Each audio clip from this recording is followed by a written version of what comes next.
A dream comes true. Why do all kids need a place to play?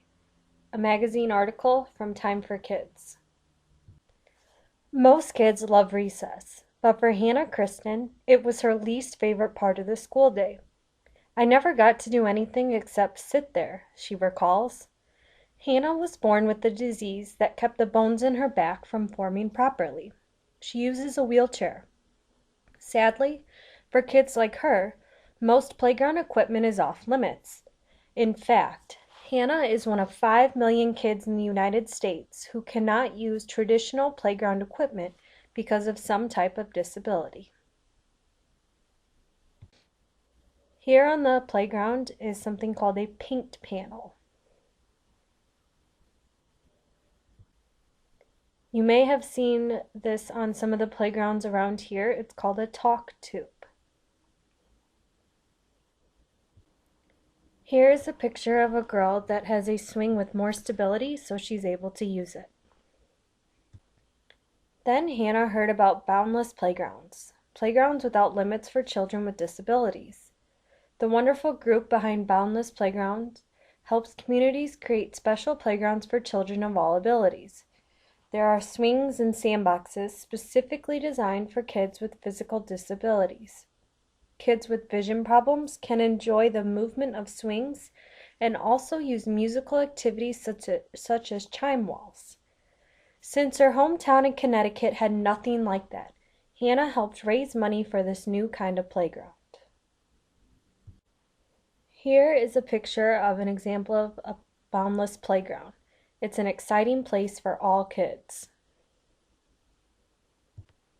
The inspiration for Boundless Playgrounds was a playground created by Amy Jaff Barzak. It is named Jonathan's Dream in honor of her son. Jonathan's Dream and many boundless playgrounds around the country have a glider swing that can be used by kids who use wheelchairs and their friends. The glider or swing at Jonathan's Dream was designed by Matthew Cavedon, who wasn't even 10 years old at the time. Matthew was motivated because he uses a wheelchair himself and wanted to be able to have fun at playgrounds with other kids, regardless of their physical abilities or disabilities. The elementary idea behind Boundless Playgrounds is that play is both part of the joy of childhood and an important way for children to learn about the world. Kids who are kept away from playgrounds are denied this enjoyment as well as the learning. Far from being a place of happy excitement, traditional playgrounds are often places of humiliation and isolation for those who can't join in the fun.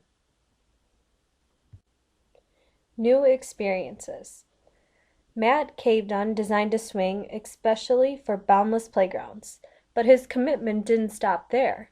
In a speech he gave in 2004, Matt, then 15 years old, described an experience he had at the grand opening of a Boundless Playground in Rhode Island. A girl our age, 15 years old, was swinging, laughing, and crying all at once. Her mother explained that it was the girl's first time on a swing. Was this a small thing? Not for her, not for her mom, not for the kids without disabilities who came up to her to say congratulations. I wonder how many of those kids had just talked to a person with a disability for the first time. I wonder how many will choose to interact with people who have different abilities because of that experience. Contrary to some rigid ideas about what a playground for children with special needs should be like, a Boundless Playground is every bit as colorful and challenging as a traditional playground. That's why it is inviting and fun for all children.